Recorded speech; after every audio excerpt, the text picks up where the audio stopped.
Hello and welcome to this video on light. Specifically, we're talking about light as a wave. At this point, we've seen light demonstrate the four properties on the screen. We've seen it reflect, bounce off surfaces in both lab and in real life, such as mirrors.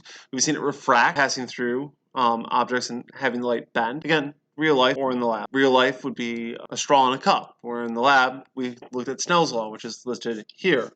We've seen it interfere with each other, mostly in simulation, and add together to make smaller or larger waves by the process of superposition. We've even seen it diffract, go through a slit and open. The pattern you see with a flashlight, it is how light comes through a window and fills a room. Light has all of these wave properties, so we naturally have to conclude light is a wave. There's just one small problem.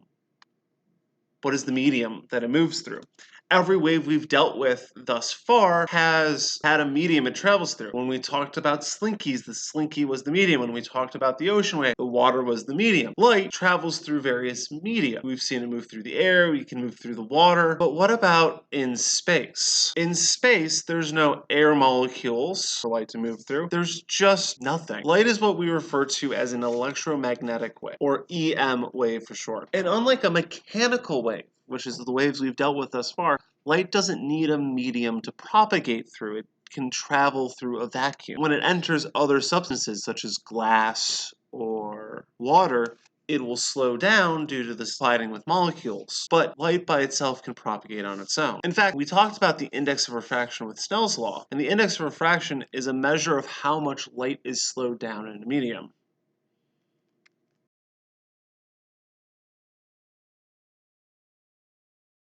The larger the index, the more light is slowed down. But outside of those circumstances, when it moves through the air, which is very close enough to a vacuum for our purposes, or when it moves through an actual vacuum, the speed of light is constant. We refer to that speed of light as c, little c, which is 3 times 10 to the 8th meters per second. And this is the speed of light in a vacuum.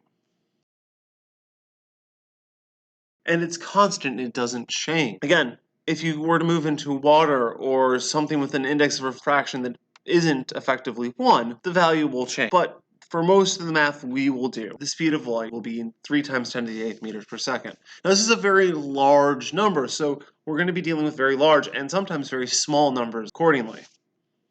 But before we get to that, let's talk about equations. Since the speed of light is constant in a vacuum, we can talk about the two equations that we have for waves in terms of light. So for light, instead of lambda times f equals v wave, it'll be lambda times f equals c.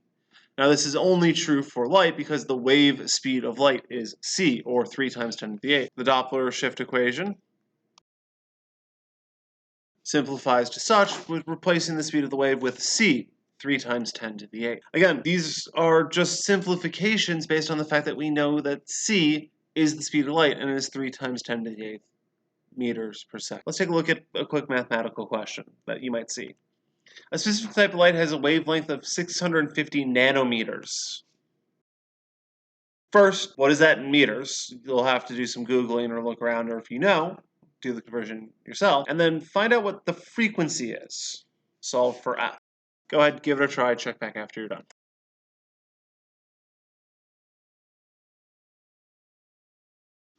Okay, so some quick Googling will tell you that 1 nanometer is 1 times 10 to the 9th meters, or 1e negative 9. If you've got a scientific calculator like this, there's a little EE button that is a shorthand for times 10 to the power. Whenever you see this E, that is a shorthand for times 10 to the power of whatever, in this case, negative 9. So if 1 nanometer is 1 times 10 to the negative 9th meters, 650 nanometers would be 6.50 times 10 to the negative 7 in proper scientific notation, meter. If I take that and plug it in over here, for my wavelength, I can solve for my frequency. I'll have to divide the 6.5 times 10 to the negative 7 to the other side. When you go to type this in a calculator, please be very careful. If you don't use the parentheses, it'll multiply by 10 times 10 to the negative 7th after you divide and won't work out. If you use the E notation, it doesn't tend to matter as much if you use parentheses, but I'd still recommend using the parentheses just to be safe. If you've done this carefully, you should get 4.62 times 10 to the 14th. If you didn't do this carefully, you forgot your parentheses, you didn't put the times 10 in the proper spot, the exponent will be different. It'll be times 10 to the first or times 10 to the negative 15, but you'll still have 462 somewhere. This is what we refer to as a power of 10 error. Effectively, you have the right answer, you're just off by a power of 10, you misplaced a decimal. These are fairly common when we talk about light in the scale, and while they should be avoided, they are commonplace and you shouldn't feel bad about getting them. Just make sure you learn from them. Anyways, thanks for watching. Have a good one.